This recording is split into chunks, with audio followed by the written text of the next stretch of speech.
Nasihatnya Imam Ahmad lagi tentang hati. Menurut Imam Ahmad, segala sesuatu ada berkahnya. Berkahnya hati adalah merasa puas dengan pemberian Allah. Nah, ini informasi sekaligus tuntunan dari Imam Ahmad. Kalau ingin hati kita berkah, kalau saya sering bilang semoga ilmu kita berkah. Kalau ilmu berkah itu rasanya ilmunya biasa-biasa saja, tidak ada manuver-manuver yang luar biasa, pengetahuan yang sederhana saja, tapi manfaatnya besar untuk hidup. Itu ilmu yang berkah. Kalau rezeki yang berkah, penghasilanku sebenarnya cuma sekecil ini, tapi semua kebutuhanku bisa terpenuhi bahkan lebih. Nah, ini namanya rezeki yang berkah. Karena Allah mengendalikan keinginan kita tidak macam-macam sehingga yang sedikit itu jatuhnya cukup. Kalau hati, katanya Imam Muhammad, berkahnya apa? Berkahnya adalah kalau kita puas dengan semua pemberian Allah apa adanya.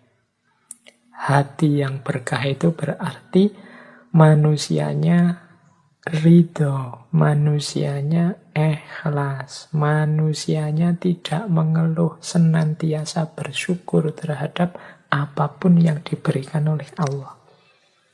Berarti hati kita berkah.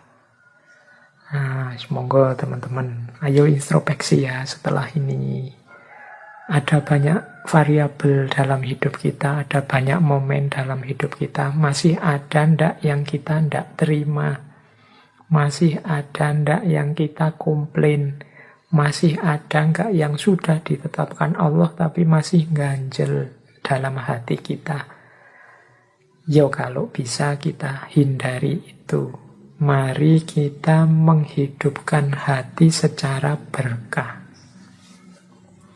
Kita merasa puas dengan pemberian Allah. Salah satu tips dari Imam Ahmad untuk membuat hati berkah adalah melembutkan hati. Cara melembutkan hati gimana? Antara lain dengan makan makanan yang halal. Ini kita bisa menerjemahkan, saya juga akan menerjemahkan makanan yang halal itu baik makanan konsumsi fisik maupun makanan konsumsi batin. Lu apa bisa Pak konsumsi batin yang halal? Ya banyak. Konsumsi halal secara batin itu kan ya yang mahmudah. Sementara yang haram secara batin yang mazmumah. Jangan masukkan benci, jangan masukkan iri, jangan masukkan hasud, jangan masukkan nifak dalam diri kita. Itu konsumsi yang haram secara batin. Kalau yang halal secara lahir dan secara batin, teman-teman mestinya sudah ngerti. Baik haram karena zatnya maupun haram karena sebab dan efeknya. Kan ada beras itu halal. Tapi kalau sebabnya mencuri, beras hasil ngutil, ya haram. Beras halal, cara memperolehnya baik. Berasnya sendiri juga baik. Tapi kalau dipakai untuk melecehkan orang, menghina orang, misalnya kita sedekah beras pada orang miskin sambil mencaci makinya, ya nilainya jadi, efeknya jadi buruk, jadi merusak. Yang haram-haram, baik secara lahir maupun batin, baik dalam zatnya, dalam prosesnya, dalam efeknya, akan membuat hati yang keras. Hati yang keras akan membuat hati tidak berkah. Hati yang tidak berkah itu hati yang tidak puas dengan ketetapan dan pemberiannya Allah.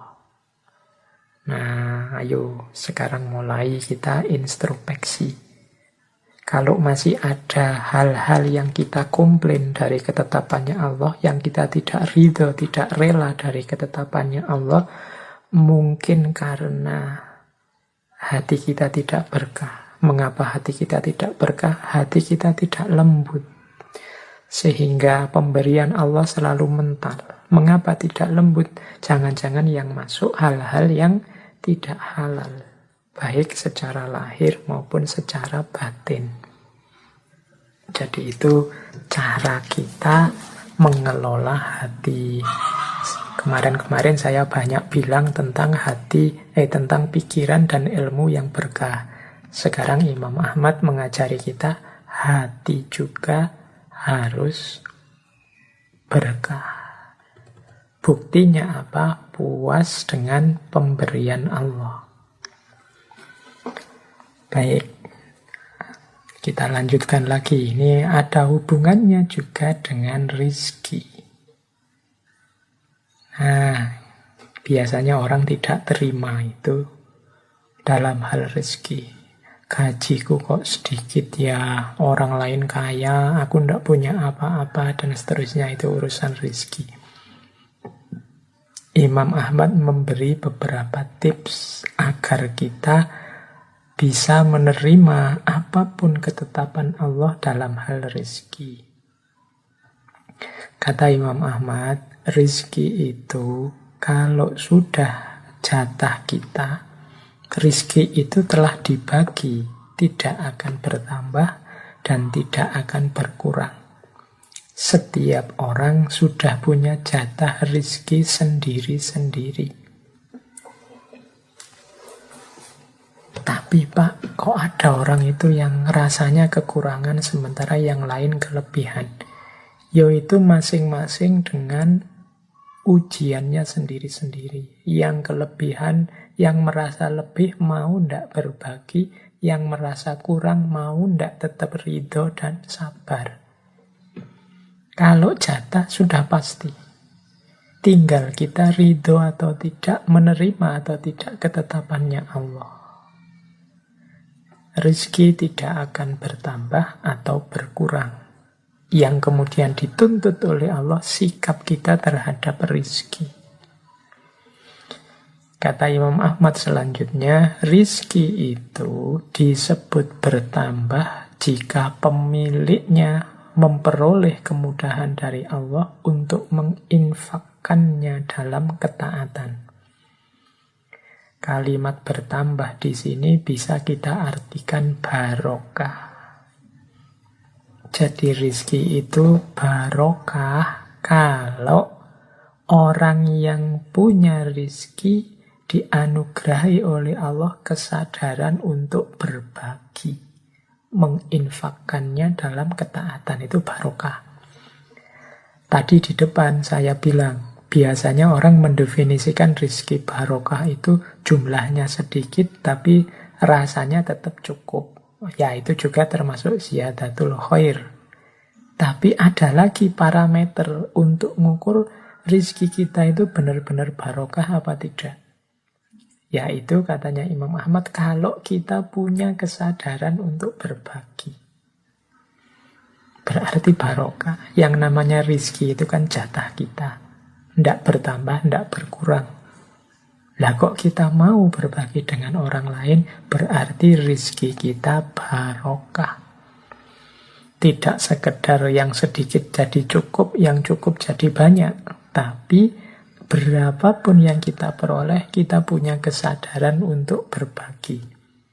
Kita tidak berambisi untuk menikmati sendiri, tapi ingin orang lain juga merasakan serba sedikit apa yang kita nikmati. Oke, jadi itu wasiat dari Imam Ahmad tentang rizki. Jadi kalau rizkinya barokah, insya Allah yang masuk ke dalam diri kita juga hal-hal yang barokah. Kalau sudah yang masuk hal-hal yang barokah, hati kita akan barokah. Hati yang barokah adalah hati yang diridhoi oleh Allah. Seperti yang kita jelaskan sebelumnya.